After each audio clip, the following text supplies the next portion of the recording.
Welcome to Close Listening. I'm Zach Morgenstern, joined as always by, what's that? A deadly tarantula? I'm Zach Morgenstern, joined as always by silent co-host Ludwig von B. And while I was hiding that deadly evil brown tarantula, I was kind of anticipating today's record of choice, which is Calypso by Harry Belafonte. So what I'm always trying to do on this channel is think about what is music I think I know, and then I think about and don't really know. Harry Belafonte has been in my consciousness for a long time. His most famous song, Deo, the Banana Boat song, it's everywhere in our culture. And I think it was in 8th grade when I first heard someone name the person who had sung it. And for years, Harry Belafonte just counted as a famous person. I would occasionally see him interviewed on the left-wing news network Democracy Now! Harry Belafonte has a great history as a political activist. He was a close confidant of Martin Luther King and was a major bankroller of the civil rights movement. He leaned quite far left in his politics. He was also a friend of Fidel Castro, as well as the great American communist Paul Robeson. So he was always this prominent name. But it occurred to me recently as I'm thinking about all this music that I know but don't know, I could only name one Harry Belafonte song for you. So I decided to do some research, what counts as a very important Harry Belafonte album, and apparently it was this one, Calypso. So the year is 1956. This one is competing and surpasses Elvis Presley's debut record on the chart, and it becomes the first LP to sell over 1 million copies. So this is a huge record in history. But other than that title song, it's kind of become obscure. So let's talk about the tracks on it. Firstly, we get Deo, a song sung from the perspective of banana workers, picking their crop and it being heavy and hard work and really wanting to go home.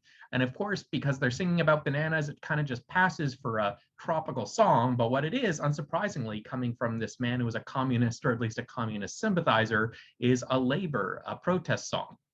The next song on the album is I Do Adore Her. And this second song reassured me right away, okay, I'd made a good choice. This album is more than its title single because Harry Belafonte shook it up a bit. Deo is more of a chant than a song, at least from the lead vocals perspective. Whereas on I Do Adore Her, his voice gets a bit silkier, but it also maintains just a nice pinch of that silly feel from Deo, just in the way that he rhymes. I do adore her with I amore her. Then the next track on the album, another love song, absolutely beautiful. It's called Jamaica Farewell. It is a song I'd heard before, though I'm not sure if it was by Harry Belafonte or other people, but certainly not one that's as flung in your face in the culture as Deo, the Banana Boat song, but absolutely beautiful. I'm sad to say I'm on my way. I won't be back for many a day. And it had absolutely beautiful acoustic guitar playing it in as well. To my simplistic ears, that guitar sounded more Mexican than Jamaican, Belafonte being a Jamaican American. And maybe it is, or maybe it isn't. At the end of the day, it's a nice, sleek solo played on acoustic guitar, complementing a nice, beautiful, romantic vocal. So after these two love songs, we jump right back into full-on novelty song with track 4, which is Will His Love Be Like His Rum?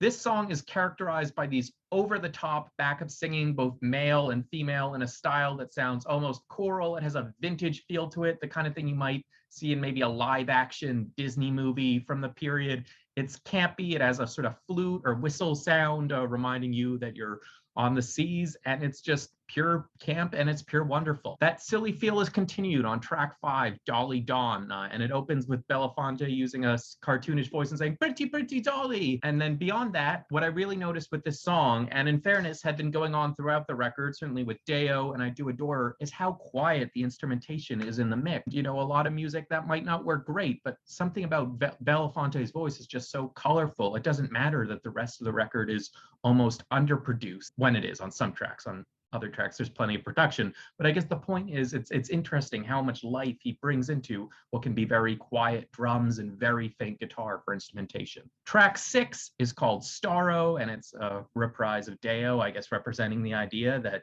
sometimes work takes you late into the night, and hopefully the tarantula does not sneak up on you at night. Track number 7 is the Jackass song. This song is the most memorably campy in its content, other than perhaps the banana song talking about the difficulties of keeping a donkey, how they're always jumping and braying.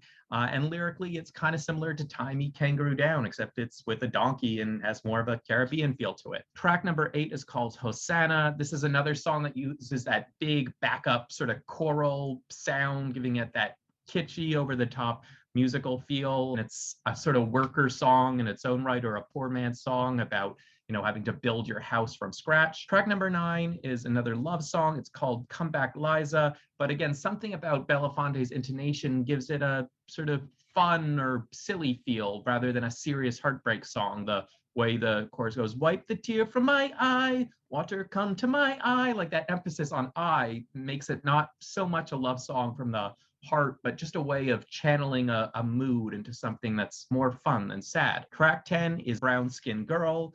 This one is kind of a protest song, speaks about a brown-skinned girl always being told to stay home and mind the baby. And there's some vague references to American imperialism. It's hard to know if it's about something too specific. I guess if I wanted to do deeper research, I would look into that. But I guess the way you sort of read it at first glance is it's from the perspective of a sort of underclass of people saying, wait a minute, why are we doing labor for this overclass? Maybe we should question what they're doing while we're staying home and minding the baby. And track number 11 is another protest song, but it's a very light protest song. It's called Man Smart, Woman Smarter, and it looks at Bible stories and talks about ways in which women have outsmarted men through the ages. The sort of interesting nuance of the song is it's not even about contrasting feminism against patriarchy. It's about contrasting one style of feminism that says, watch out, men are taking advantage of you, to another kind of feminism that says, are women being taken advantage of, or have they been the secret strong ones all along? And one can debate which is more useful for politics, but at the end of the day, it's a nice, silly song, and probably much more important for a man to be singing in the 1950s than it even is today. So sonically, this album does not have much in common with another record I listened to a bunch recently, which was Meat Loaf's Bat Out of Hell. Yet when it comes to the content of what these songs are, they absolutely have something in common.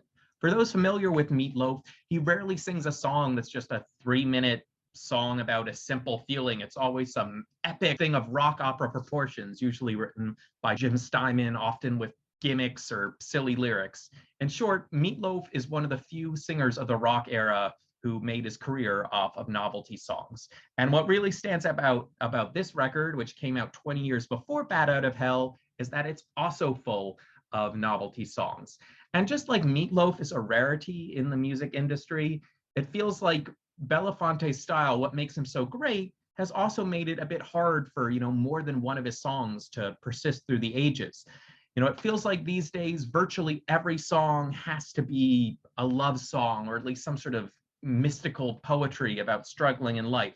The kind of folk songs that Harry Belafonte sung, and he didn't write them, at least not on this record, they speak about life and they try to find life's silly moments. And the thing is, life is full of silly moments. And one way to deal with misfortune is to sort of laugh at the absurdity of one's misfortune, at the challenge of taming your donkey. So these songs are both cartoonish, and they also have a kind of realism that modern music of all kinds is afraid to get into.